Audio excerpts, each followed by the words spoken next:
नमस्कार, मी स्मिता कुलकर्णी. गप्पा गोष्टी चॅनलवर तुम्हा सगळ्यांचं मनपूर्वक स्वागत. पदर आईचा आणि आयुष्याचा ही एक व्हॉट्सॲप फॉरवर्ड पोस्ट आली होती. कुणी लिहिली आहे माहिती नाही, पण आईच्या पदराची इतकी सुंदर व्याख्या मी तरी वाचली नव्हती, म्हणून हे सादरीकरण. ज्यांनी लिहिली आहे त्यांच्यापर्यंत ही पोस्ट जरूर पोचावी हीच इच्छा. ऐकूया पदर आईचा आणि आयुष्याचा.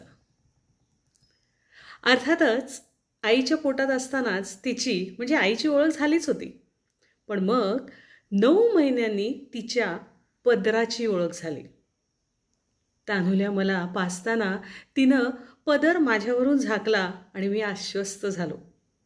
तेव्हापासून तो म्हणजे पदर खूप जवळचा वाटू लागला आणि मग तो भेटतच राहिला अगदी आयुष्यभर. बघा, शाळेच्या पहिल्या दिवशी तो रुमाल झाला, रणरणत्या उन्हात तो टोपी झाला, पावसात भिजून आल्यावर तो टॉवेल झाला, घाईघाईत खाऊन खेळायला पळताना तो नॅपकिनही झाला, प्रवासात कधी तो म्हणजे पदर अंगावरची शालही झाला, बाजारात भर गर्दीत पदराचं टोक धरूनच मी बिनधास्त चालत असायचो. त्या गर्दीत तो माझा दीपस्तंभ झाला, गरम दूध ओतताना तो चिमटा झाला, उन्हाळ्यात लाईट गेल्यावर तो पंखा झाला, निकालाच्या दिवशी तर तो माझी ढाल व्हायचा, बाबा घरी आल्यावर चहापाणी झाल्यावर तो पदरच प्रस्ताव मांडायचा.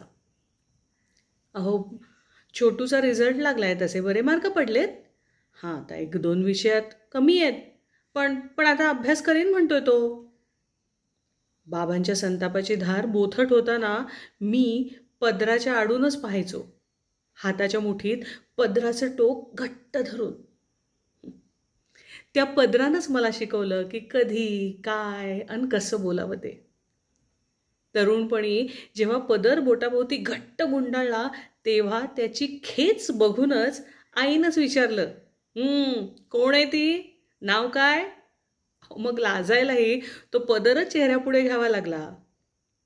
रात्री पार्टी करून आल्यावर जिन्यात पाऊल वाजताच दार न वाजवता पदरानंच उघडलं दार, त्या कडीभोवती फडकं बनवून कडीचा आवाज दाबून.